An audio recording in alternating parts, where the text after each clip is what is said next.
ചെറുപ്പ sir NK ഹാജിയുമായി ബന്ധപ്പെട്ട ഒരു പുസ്തകം നമ്മൾ ഇറക്കുന്നുണ്ട്. അതിൽ പിന്നെ TP ചെറുപ്പ എന്നിവർ അറിയപ്പെടുന്ന ലേഖകൻ ഇപ്പോൾ സുപ്രഭാതത്തിൽ വർക്ക് ചെയ്യുന്നു, ചന്ദ്രികയുടെ എഡിറ്ററായിരുന്നു, മാധ്യമത്തിൽ വർക്ക് ചെയ്തിട്ടുണ്ട്. അങ്ങനെ ഇന്നത്തെ ഏറ്റവും വലിയ ടവറിംഗ് എഡിറ്റോറിയൽ ബോർഡിൽ ഒരു വ്യക്തി കൂടിയാണ് അദ്ദേഹം. പിന്നെ നമ്മുടെ NK ഹാജിയെ കുറിച്ചുള്ള വിവരങ്ങളാണ് നമുക്ക് ഷെയർ ചെയ്യുന്നത്. NK ഹാജിയെ നേരിട്ട് കണ്ടിട്ടുണ്ടല്ലേ?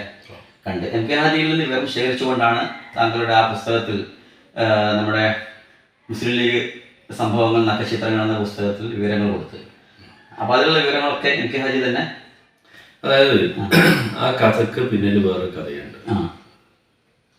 പിന്നെ ഞാൻ മുസ്ലിം ലീഗിന്റെ ഒരു ചരിത്രം ഒന്നും എഴുതാനൊന്നും ആ കാലത്ത് ആഗ്രഹിച്ചിട്ടില്ല. ഞാൻ ചെറുതാണ് 79-ലൊക്കെയാണ്.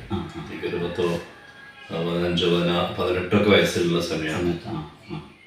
18-20 വയസ്സ് ആ സമയത്ത്. അപ്പോൾ അതായത് മുസ്ലിം ലീഗ് സംഭവങ്ങൾ നഖചിത്രങ്ങൾ എന്ന് പറയുന്ന പുസ്തകം ശരിക്കും വരുന്നത് മുസ്ലിം ലീഗിൻ്റെ പിളർപ്പിൻ്റെ കാലഘട്ടത്തിലാണ്.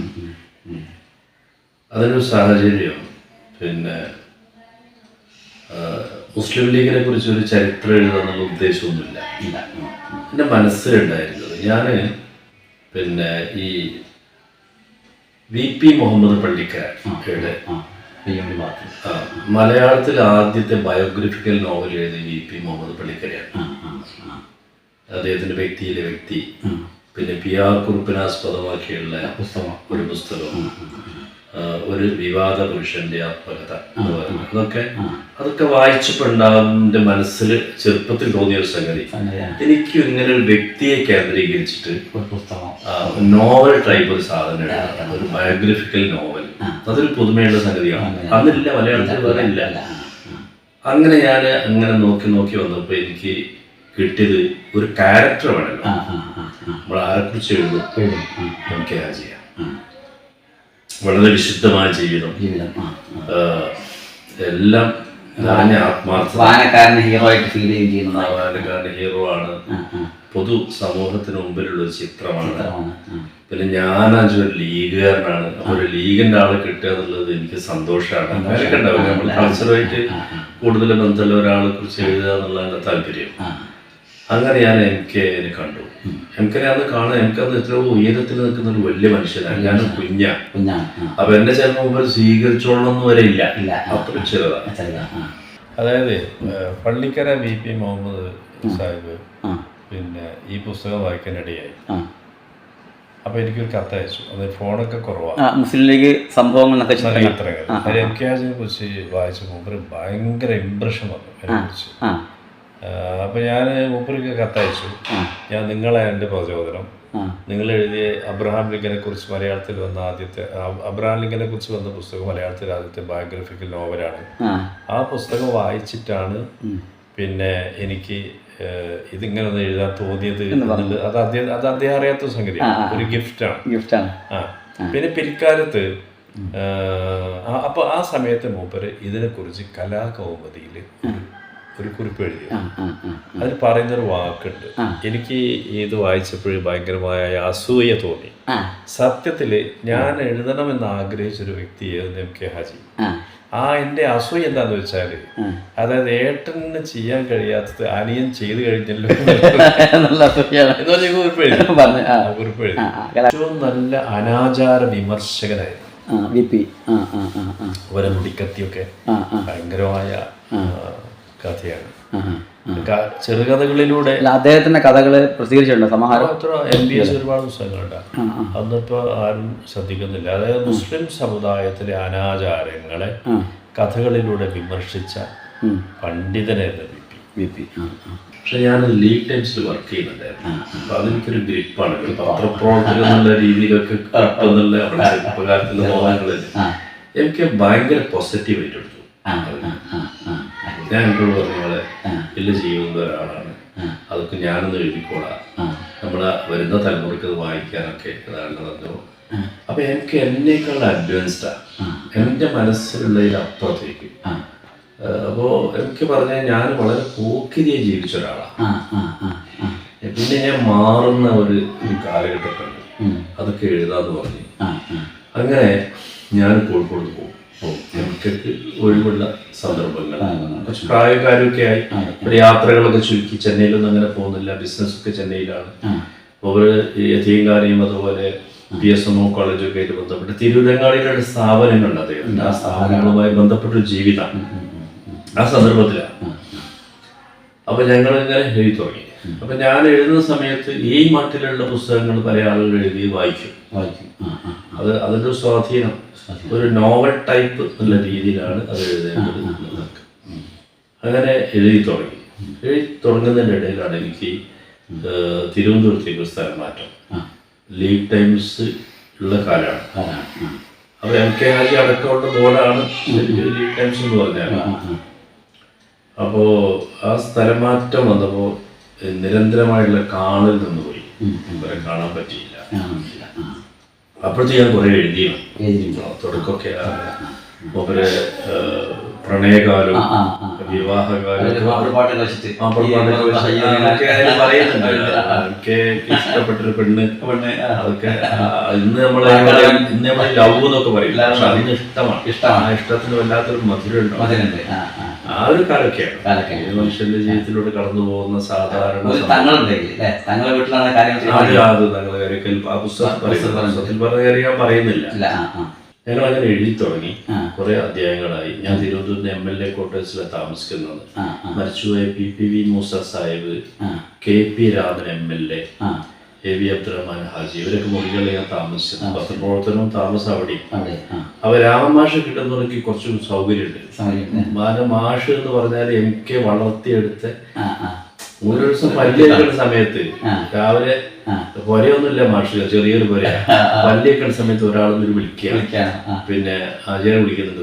പോയി വെക്കുമ്പോ മൂപ്പര് പറയാണ് നിയമസഭയിൽ അന്ന് അങ്ങനെ.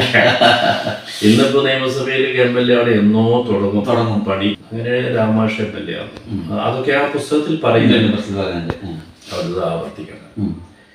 പക്ഷെ MKയുടെ ജീവിതം മാറ്റിമറിച്ചൊരു മനുഷ്യനുണ്ട്. ഈ പുസ്തകത്തിലുള്ള ഒരു വരി പോലും വേറെ ആൾ പറഞ്ഞല്ല. MK ഹാജി നേരിട്ട് എന്നോട് പറഞ്ഞ കാര്യങ്ങളാണ്. MK ഹാജി പിന്നെ ജീവിച്ചിരിക്കുന്ന കാലത്തല്ലത് പബ്ലിഷ് ചെയ്യുന്നെങ്കിൽ പോലും MK ഹാജിയുടെ എല്ലാ ഫാമിലി ജീവിച്ചിരിക്കുന്ന കാലത്താണ്. എനിക്കിപ്പം മരിച്ചു പോയിട്ടുണ്ട്.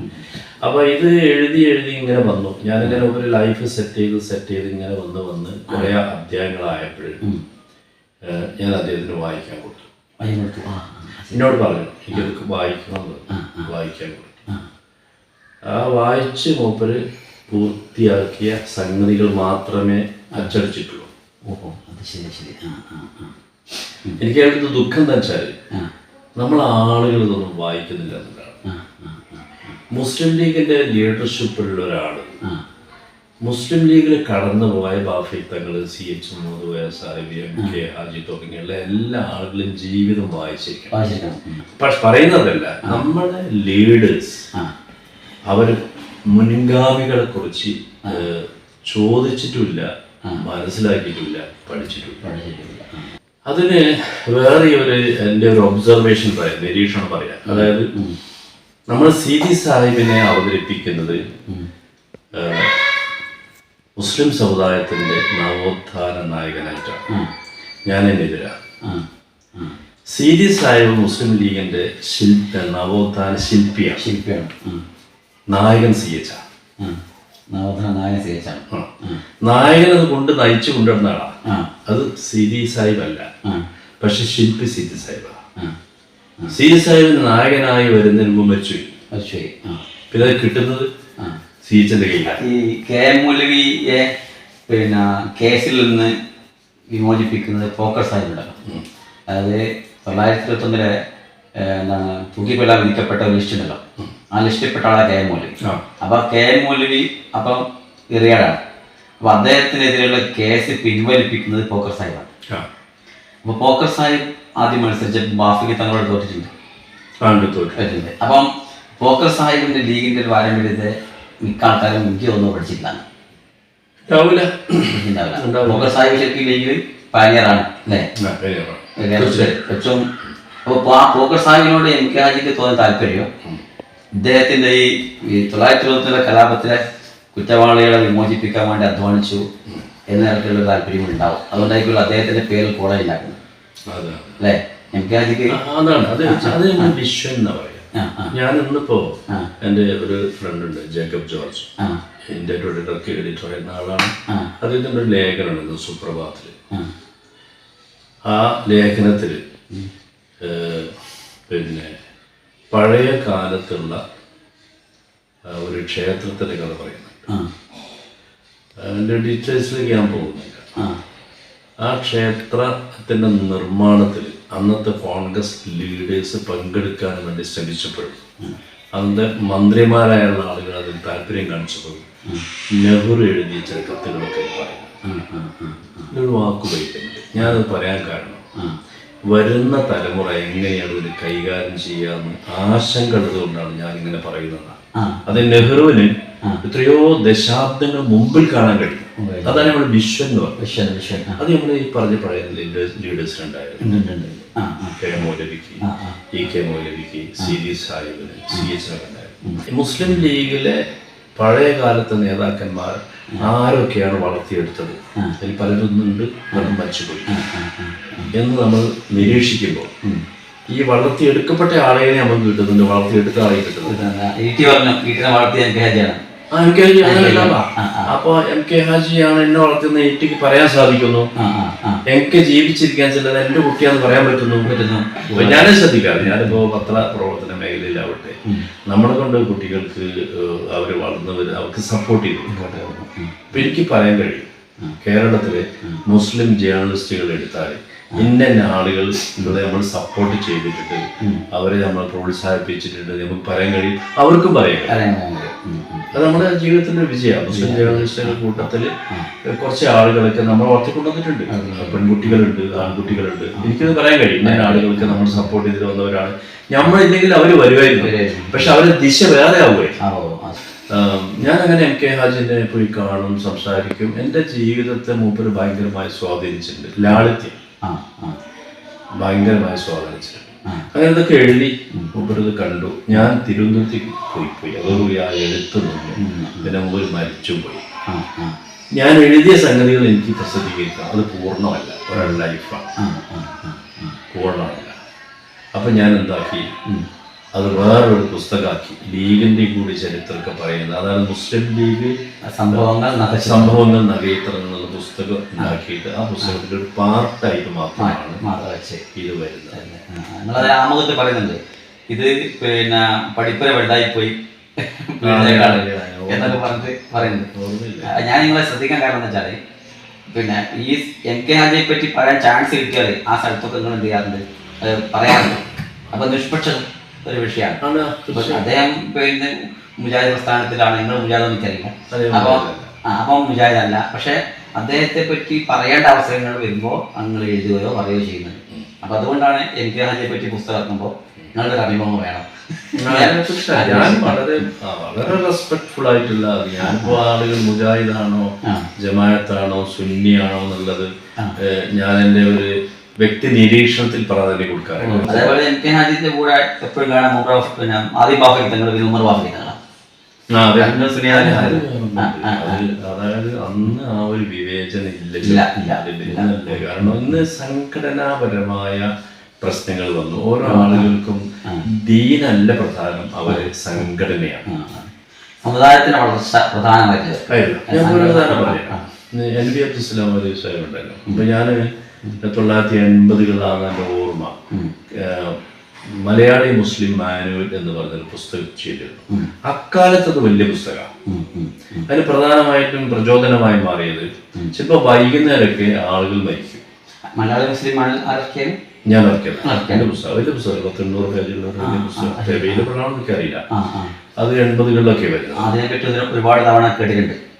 കാരണം അന്ന് ആ കാലത്ത് മുസ്ലിം പ്രോമനന്റ് പേഴ്സണാലിറ്റീസിനെ കുറിച്ച് ആ മാതിരി പുസ്തകം വന്നിട്ടില്ല. സെയ്ദ് മുഹമ്മദ് സാഹിബിന്റെ പുസ്തകം ഉണ്ടായിരുന്നു, പക്ഷെ അതിൽ ഇത്രയും പിന്നെ ആളുകൾ കവർ ചെയ്തിട്ടില്ല. ഏതാണ്ട് ഒരു 700ഓളം മുസ്ലിം വ്യക്തികളെ അന്നത്തെ ജീവിച്ചിരിക്കുന്ന എം കെ ഹാജി അടക്കമുള്ള, എം കെ ഹാജി മരിച്ചില്ല, അപ്പോഴത്തേക്ക് CH മരിച്ചു ശേഷം 80കളിലല്ല, CH മരിച്ചതിന് ശേഷം വർഷം വെച്ച് 84 എന്തെങ്കിലും ആവട്ടെ. അപ്പോൾ ആ പുസ്തകത്തിൽ പിന്നെ NV അബ്ദുൽസലാം മൗലവിനെ കുറിച്ചുണ്ട്. ഞാൻ അദ്ദേഹത്തിന് കാണാൻ വിളിച്ചു. ഇതുപോലെ തന്നെ കുട്ടിക്ക് പ്രായത്തിലാണ്, ഞാൻ ചെറിയ വയസ്സുള്ള.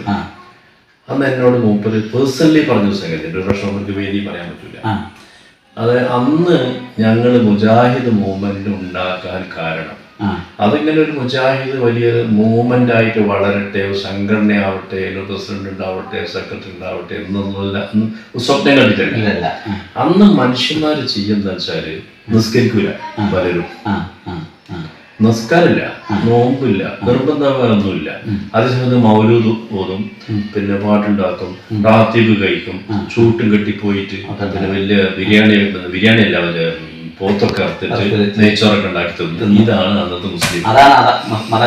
ഇവരെ നിസ്കരിപ്പിക്കാൻ വേണ്ടി ഞങ്ങൾ ഉണ്ടാക്കിയ കേമോലും നമ്മളെ കുറിച്ച് ഉണ്ടാക്കിയ സംഗതിയാണ് മുജാഹിദ്. പിന്നെ അതുകൊണ്ട് മുജാഹിദ് സംഘടനയായി. പിന്നെ എന്ത് പറ്റിച്ചാല് മുസ്ലിം സംഘടനകളുടെ ഒരു പ്രശ്നം എന്താ വെച്ചാല്, സംഘടനാ പക്ഷപാതിത്വത്തിന്റെ ഇടയിൽ ദീന് എന്താ പറയാ ഡൈല്യൂട്ടായി പോയ ഇത് ഒരു പൊതു നിരീക്ഷണം, ഒരു മുസ്ലിം പത്രപ്രവർത്തകരുടെ നിരീക്ഷണം വിചാരിച്ചാൽ മുസ്ലിങ്ങളെ വികസിപ്പിക്കാൻ വേണ്ടിണ്ടായ ഒരു പ്രത്യേക കാലഘട്ടത്തിൽ ഒരു ശ്രമം നടന്നു. ആ ശ്രമത്തിന് തൽക്കാലം ഒരു പേരിട്ട് രജിസ്റ്റർ ചെയ്യാൻ വേണ്ടി മുജാഹിദ്. അങ്ങനെ കണ്ടാൽ മതി. എന്റെ ഒരു വിഷയമല്ല, ഞാനൊരു ഇസ്ലാമിക പ്രവർത്തകനോ ഒരു ഇസ്ലാമിക പ്രവർത്തനത്തിന്റെ നേതാവോ അല്ല, ഞാനൊരു മുസ്ലിം ജേർണലിസ്റ്റാണ്. ഞാൻ എന്നെ അങ്ങനെ കാണാറുള്ളൂ. എംകെഹാജിയുടെ കാലത്ത് എന്ന് വെച്ചാല് സംഘടന അതൊക്കെ സ്വാഭാവികമായി വളർന്നു വരികയാണ്, ഒരു കരുതിക്കൊണ്ടാകുന്നല്ല, സ്വാഭാവികമായി വളർന്നു നാച്ചുറൽ ഗ്രോത്ത് ആണ്. അതിലിപ്പോ ഇങ്ങനെ വേണം. ഖുർആനും സുന്നത്തും ഇപ്പൊ ഞാൻ അവിടെ പഠിച്ച എംകെഹാജിയുടെ പ്രസംഗത്തിൽ എപ്പോഴും പറയും, നിങ്ങൾ ഖുർആനും സുന്നത്തും അനുസരിച്ച് ജീവിക്കണം. അപ്പൊ ഖുർആനും സുന്നത്തും തന്നെ എല്ലാവരും അംഗീകരിക്കുന്ന സാധനമാണ്. അദ്ദേഹത്തിന്റെ പ്രസംഗത്തിലെ പ്രധാന വിഷയം ഖുർആനും സുന്നത്തും ജീവിക്കണം. ലീഗിന്റെ വേദിക പറയും, എല്ലാവരും പറയും പുസ്തകത്തിൽ നിങ്ങൾ എഴുതിയ സാധനത്തിലെ ഒരാളെ എതിർത്തിട്ടുണ്ട്. ഈ മൂസക്കുട്ടി അധികാരിയെ കുറിച്ച് പറഞ്ഞല്ലോ. ഈ മൂസക്കുട്ടി അധികാരിയെ സംരക്ഷിച്ചത് എംകെഹാജിയാണ് എന്നൊരു സ്ഥലത്ത് പറയുന്നുണ്ട്. അദ്ദേഹത്തെ മൂസക്കുട്ടി അധികാരി എന്ന് പറയുന്നത് ഏതൊരു ബ്രിട്ടീഷ് ഉദ്യോഗസ്ഥനെ കൊല്ലാൻ വേണ്ടിയിട്ട് ഒരു പോക്കിൽ വന്നപ്പോൾ വാഴത്തടി മുറിച്ചിട്ട് മുകളിൽ കയറിയിട്ട് ഈ കത്തി കൊണ്ട് കുത്താൻ വരുന്ന ആ വാഴത്തടി കൊണ്ട് തടുക്കുക. അപ്പൊ കത്തിയാൽ കിട്ടുമല്ലോ. എന്നിട്ട് രക്ഷപ്പെടുത്തിയ. എന്നിട്ട് അദ്ദേഹത്തിന്റെ ഇവിടെ ഒരു കല ഉണ്ടായിരുന്നു, ഒരു എംകെയില്ല. ആ കലെല്ലാം കാണിച്ചു കൊടുക്കായിരുന്നു. അത് ഈ അധികാരിയാണോ ഈ മൂപ്പരെ നാട് കടത്താൻ പ്രേരിപ്പിച്ച? നാടെടുത്തല്ലോ മദ്രാസിലേക്ക്. അതൊരു മൂസക്കുട്ടി അധികാരി. അധികാരിയെ വളരെ ഗംഭീര വർണ്ണിക്കുന്നുണ്ട്, ഒരു ഭയങ്കര ഒരു നെഗറ്റീവ് കഥാപാത്രമായിട്ട്. അപ്പൊ ഇത് രണ്ടും ഒന്നിനാണോ എനിക്കറിയില്ല. ചോദിച്ചെങ്കിൽ എത്രയോ 10-40 കൊല്ലം ഇപ്പിന്റെ മനസ്സിലെ കഥാപാത്രങ്ങളില്ല, ഓർമ്മയില്ല. ആ കാലത്തെ മുസ്ലിമീങ്ങൾ അങ്ങനെയായിരുന്നു. അവരെ ഉള്ളു നിറയെ സമുദായവും പിന്നെ നിങ്ങൾ പറഞ്ഞ ഖുർആൻ പിന്നതൊക്കെ അതിനപ്പുറത്തേക്കല്ലേ. തീങ്ങാനിന്റെ ഉദ്ഘാടനത്തിന് ആര് വേണം നിശ്ചയിക്കുന്ന കെ എം മൂല്യാണ് പറയുന്നത് തർക്കലിയുടെ ബാഫികളാട്ടെ. നിങ്ങൾ ആലോചിച്ച് നോക്കി, ബാഫികള് ജാമ്യന്റെ ഖജാൻജിയാണ് അല്ലേ? അപ്പൊ അവിടെ പിന്നെ സുന്നി മുജാഹിദ് ഒക്കെ ഒരു പ്ലാറ്റ്ഫോം, മുസ്ലിം ലീഗിന്റെ പ്ലാറ്റ്ഫോം. ഇന്നിപ്പോ നമുക്ക് സംഭവിക്കുന്നത് വെച്ചാല് മുസ്ലിം ലീഗിന്റെ പ്ലാറ്റ്ഫോം പലരും ഒഴിവാക്കുന്നു, ലീഗിനെ ഒരു അനാഥമാക്കി മാറ്റിക്കളയും. സമുദായത്തിന് വലിയ നഷ്ടമാണ്. ഞാൻ ചോദിക്കട്ടെ, ഈ കേരളത്തിലുള്ള എല്ലാ മുസ്ലിം സംഘടനകളും എടുത്തു, എല്ലാം ഒന്നൊഴികെ എല്ലാം എടുത്തോളി, ഇവരെല്ലാം ലീഗിന്റെ ഗുണം പറ്റിയിട്ടുണ്ട്. ലീഗിനെ ഉപയോഗപ്പെടുത്തി, ലീഗിനെ ഉപയോഗിച്ച അവര് മദ്രസകളാവട്ടെ, പള്ളികളാവട്ടെ, സ്ഥാപനങ്ങളാവട്ടെ, കോളേജുകളാവട്ടെ, ഇതിലെല്ലാം മുസ്ലിം ലീഗിന് കയ്യൊപ്പുണ്ട്. ഈ വിവാദക്കാരൊക്കെ ചിന്തിക്കേണ്ടത് നമുക്കെല്ലാം ആവശ്യമുള്ള ഒരു ജനറൽ പ്ലാറ്റ്ഫോം, ബടാപ്പുറം എന്ന് പറയുന്നത്, ആ ബടാപ്പുറം ലീഗ് ആവണം. എന്നാലേ നമുക്ക് തന്നെ സുരക്ഷയുള്ളൂ ആണ്. അപ്പൊ ഈ പൊളിറ്റിക്കലായിട്ടുള്ള ഇടപെടലിന് സമുദായ സംഘടനകൾ പള്ളിയും മഹലും പണ്ടേ ഉണ്ട്. പക്ഷെ മുസ്ലിങ്ങൾക്ക് ഒരു സംഘടിത രാഷ്ട്രീയ ശക്തിയായി മാറുക എന്നുള്ള രീതിയിലോ രാഷ്ട്രീയ പൊളിറ്റിക്സ് സംഘടന അത് ലീഗിന്റെ ശേഷമുള്ളൂ. അതുവരെ രാജാക്കന്മാർ ഭരിച്ചു. പിന്നെ ആദ്യകാലത്ത് സാമൂതിരി ഭരിക്കുന്നു, സാമൂതിരിയുടെ സപ്പോർട്ടായിട്ട് കാജമാര്, കോഴിക്കോട്ടെ പോയമാര് ഒക്കെ. പക്ഷെ പിന്നീട് ആ രൂപം വരില്ലല്ലോ, അതറിയില്ല ആൾക്കാർക്ക്. പക്ഷെ എന്നാൽ എന്ത് ചെയ്തു, അതിന് പകരമായിട്ട് ബ്രിട്ടീഷ് ഗവൺമെൻറ്റിൻ്റെ കാലമായപ്പോൾ മുസ്ലിം ലീഗ് എന്ന ഒരു സംഘടന രൂപം ഉണ്ടാക്കി, രാഷ്ട്രീയ പൊളിറ്റിക്സ് സംഘടന ഉണ്ടാക്കിയാണ്. അതൊരു ആധുനിക സാധനം, അതവിടെ ഇല്ല. അപ്പൊ അത് ഒരു രാജ്യം പിടിക്കുന്ന പോലെ തന്നെ സംഭവമാണത് ഈ രാഷ്ട്രീയ പാർട്ടി. രാഷ്ട്രീയ പാർട്ടി ഭരിക്കുമല്ലോ. അപ്പൊ ഈ രാഷ്ട്രീയ പാർട്ടിയെ എന്തുകൊണ്ട് അത് ഉണ്ടായി എന്നും അതൊരു റെമഡിയായി വന്നതാണ്. അതായത് സാമൂതിരിന്റെ ശേഷം കഴിഞ്ഞു, ഇനി വേറെ കാലം വരാൻ പോവുകയാണ്. ഇങ്ങനെ കുറേ പ്രശ്നമുണ്ട്. സാമൂഹ്യശാസ്ത്രപരമായി വലിയ മൂല്യമുള്ള സാധനമാണ് രാഷ്ട്രീയ പാർട്ടി. ഈ രാഷ്ട്രീയ പാർട്ടിയെ ആ അർത്ഥത്തിൽ കാണാൻ കഴിയാത്ത അവസ്ഥ ഉണ്ട്. അപ്പൊ ആ രാഷ്ട്രീയ പാർട്ടിയെ അതിന്റെ പ്രസക്തിയെ കാണാൻ കഴിയുന്നില്ല. പക്ഷെ MK രാജയെ പോലെ സാധാരണക്കാരെ മനസ്സിലായി, രാഷ്ട്രീയ പാർട്ടിയുടെ പ്രസക്തി മനസ്സിലായി. എന്നുവെച്ചാൽ വിദ്യാഭ്യാസം ഒന്നുമില്ല, 4ാം ക്ലാസ്സിൽ പഠിച്ചിട്ടുള്ളൂ. പക്ഷെ അദ്ദേഹത്തിന്റെ കാഴ്ചപ്പാട് രാഷ്ട്രീയ പാർട്ടിയുടെ പ്രാധാന്യം ഉൾക്കൊള്ളുകയും ഇസ്മായിൽ സാഹിബിന്റെ ഏറ്റവും വലിയ സംരക്ഷകനായിട്ട് മദ്രാസിലും ഇവിടെയൊക്കെ ചെയ്തു. അത് ആ ഒരു പാഠം പുതിയ തലമുറ കൊടുക്കേണ്ടത്. അതാണ് ഭാഷകൾ പറയുന്നത്. പുതിയ ജനറേഷൻ ഒന്നും വായിക്കണ്ട. ഇവരുടെ പഴയ കാലത്തെ ഇസ്മായിൽ സാഹിബ്, ബാഫക്കി തങ്ങള്, CH അങ്ങനെ തുടങ്ങിയുള്ള ആ ഒരു കാലഘട്ടത്തിലുള്ള ലീഡേഴ്സിന് മാത്രം വായിച്ചാൽ മതി. ഇപ്പൊ കുറെയൊക്കെ അതില് ഗവേഷണമൊക്കെ നടക്കുന്നുണ്ട്. അപ്പോൾ ഇവിടെ നമ്മുടെ യൂണിവേഴ്സിറ്റിയിലെ CH ചെയർ വലിയൊരു കോൺട്രിബ്യൂഷൻ ആണ് നമ്മൾ എടുക്കാൻ ചെയ്ത്. നമ്മുടെ പി ഋഷിയിലൊക്കെയാണ് താല്പര്യം കാണിച്ചത്. മൺമങ്ങാട് അവരെ തങ്ങൾ ഇവരൊക്കെ കൂടി താല്പര്യം എടുത്തിട്ട് വളരെ നല്ലൊരു സംരംഭമാണ്. ഞാൻ മനസ്സിലാക്കുന്ന അവിടെ ഒരുപാട് കുട്ടികൾ റിസർച്ചിനൊക്കെ വരുന്നത്. അവർ പഴയ കാലത്തെ സ്വാമിന്റെ കാര്യം ഇപ്പൊ നിങ്ങളൊരു പുസ്തകം ഉണ്ടാക്കില്ല, അത് ഗവേഷണത്തിന് പോകും. MK രാജയെ കുറിച്ച് റെഫറൻസ് ഇല്ല. ലൈഫ് മുഴുവൻ സമുദായത്തിന് കൊടുത്ത ഒരു മനുഷ്യനാണ്. ഈവൻ CH കുറിച്ച് പുസ്തകമില്ല. അത് മറ്റൊരു ജീവിതത്തെ പുസ്തകമുണ്ട്, പക്ഷെ MK ജീവിതത്തെ പുസ്തകമില്ല. മാത്രമേ ഉള്ളൂ. അത്രേ ഉള്ളൂ. അതോ ബാഫിക്കുകളെ കുറിച്ചും നല്ല പുസ്തകങ്ങളൊന്നും വന്നിട്ടില്ല. MC എഴുതിയ സംഗതികളൊക്കെ ഉണ്ടെങ്കിൽ പോലും അത് സമ്പൂർണമായ ഒരു അന്വേഷണാത്മകമായുള്ള സംഗതിയിലൂടെ വന്ന ഒരു ചരിത്രം ഇല്ല. ശരിക്കത് വേണം. ഇനി ചെയ്യാൻ അത് ഏറ്റവും നല്ല കാര്യങ്ങൾ ചെയ്യുന്നത് എല്ലാവിധ സപ്പോർട്ടും ചെയ്യാൻ എനിക്കൊക്കെ താല്പര്യമുണ്ട്. പക്ഷെ നമ്മള് ഈ തൊഴിൽ എന്ന് പറഞ്ഞാൽ ഈ പത്രപ്രവർത്തന തൊഴിലിന് വേറെ വിഷയമുണ്ട്. ഇതിലൂടെ സാഹിത്യ പ്രവർത്തനം ചരിത്രവും നടക്കൂല. ഇത് അപ്പൊ അപ്ഡേറ്റ് ചെയ്ത് പോവേണ്ട ഒരു പണിയാണ്. അപ്പൊ അതുകൊണ്ട് അപ്പൊ ചുരുക്കത്തില് പിന്നെ ഈ ചരിത്ര നിർമ്മിതിയിൽ നമ്മൾ താല്പര്യം കാണിക്കുന്നില്ല. അപ്പൊ മുസ്ലിം ലീഗ് താല്പര്യം എടുത്താൽ ഒരുപാട് കാര്യങ്ങൾ ചെയ്യാൻ പറ്റും. നമ്മൾ എഴുതുന്ന പുസ്തകങ്ങൾ പോലും വായിക്കുന്നില്ല, അതിന്റെ ക്ലാസ്സുകൾ നടക്കുന്നില്ല, അതിൽ ഗവേഷണം നടക്കുന്നില്ല, അന്വേഷണം നടക്കുന്നില്ല. അപ്പൊ അതിലൊക്കെ ഒന്ന് വരാതെ. പിന്നെ MK രാജന്റെ പ്രസംഗങ്ങൾ കേട്ടിട്ടുണ്ടോ? നല്ല പ്രസംഗം കേട്ടിട്ടുണ്ട്. ഒരു അഖിലേന്ത്യാ ലീഗ് ആ സമയത്ത് അതിങ്ങനെ പറഞ്ഞു പോക്കലാണ്. ആവേശം ഉണ്ടാക്കുന്ന ഒരു പ്രസംഗമല്ല. പറഞ്ഞു പോകും. കാര്യങ്ങളൊക്കെ ഇങ്ങനെ പറയും. എന്ത് പറയുമ്പോഴും അത് തൗഹീദിലും ഏകദൈവ വിശ്വാസത്തിലും ഒരു ഇസ്ലാമിക് ഡയമെൻഷനിൽ നിന്നിട്ട് നമുക്ക് പൊളിറ്റിക്സ് പറയാം. അതിനപ്പുറത്തേക്കുള്ള മറ്റേ കോൺഗ്രസും കമ്മ്യൂണിസ്റ്റും ഭരണമൊന്നും മൂപ്പര് പറയില്ല. നമ്മളെ സംഘടന ഇത് നമ്മൾ ഇജ്ജത്ത് ഉണ്ടാക്കുന്ന സംഘടന ആ രീതിയിൽ മൂപ്പര് സംസാരിക്കാം. മുസ്ലിം ലീഗിന്റെ പിളർപ്പിനെ കുറിച്ചുള്ള അഭിപ്രായ വ്യത്യാസങ്ങളൊക്കെ ഉണ്ടെങ്കിൽ പോലും സിൻസിയറായിട്ട് ലീഗ് സ്നേഹത്തോടു കൂടി തന്നെയാണ് അവരൊക്കെ അങ്ങനെ ചിന്തിച്ചത്. ഈ MK രാജയെ പറ്റി പറയുമ്പോൾ ആദ്യം പിളർപ്പാണ് ഓർമ്മ വരുന്നത്. പക്ഷെ പിളർപ്പിന് മുമ്പാണ് MK അധികം വർക്ക് ചെയ്തത്. ആണ് പിളർപ്പ് ആ രാഷ്ട്രീയത്തിന്റെ ഒരു മൂർധന്യ ദിശയിൽ പിളർപ്പ് 73 ബാഫക്കി തങ്ങളുടെ മരണത്തോടു കൂടിയും മരണത്തിന് മുമ്പൊക്കെ അത് വരുന്നുണ്ട്. ഇപ്പം ഞാൻ എൻ്റെ പുതിയ പുസ്തകം വരുന്നുണ്ട്, പിന്നെ KMCCയുടെ ചരിത്രം. അവർക്ക് ഏതാണ്ട് തീർന്നു. KMCC ഉണ്ടാകുന്നത് ലീഗ് പിളർന്നിട്ടാണ്. ഇവിടെ മുസ്ലിം ലീഗ് വളർന്നപ്പോൾ ഇവിടുന്ന് പോയ അഖിലേന്ത്യാ ലീഗുകാർ KMCC ഉണ്ടാക്കി. ഇവിടുന്ന് പോയ മുസ്ലിം ലീഗിന്റെ ആളുകൾ ചന്ദ്രിക റീഡേഴ്സ് ഫോറം ഉണ്ടാക്കി. ലീഗ് ഇവിടെ ലയനം നടന്നപ്പോൾ അഖിലേന്ത്യാ മുസ്ലിം ലീഗിൽ ലയിച്ചു. അവിടെ KMCCയും ചന്ദ്രിക റീഡേഴ്സ് ഫോറം ഒന്നായി. ഞങ്ങൾ ശിഹാബ്ദങ്ങൾ പറഞ്ഞു അത് അവിടെ ചന്ദ്രിക റീഡേഴ്സ് ഫോറം പത്രത്തിന്റെ പേരിലുള്ള അല്ലേ, മറ്റൊരു സംഘടനയുടെ പേരാണല്ലോ. നമുക്ക് സൗകര്യം KMCC ആണ്. മാത്രമല്ല അത് ഗവൺമെന്റ് അപ്രൂവ്ഡ് ആയിട്ടുള്ളൊരു അങ്ങനെയാണ് അവിടെ KMCC ആവുന്നത്. അപ്പൊ ചുരുക്കത്തിൽ MK ഹാജിയുടെ ജീവിതം പുതിയ തലമുറക്ക് കൈമാറേണ്ടതുണ്ട്.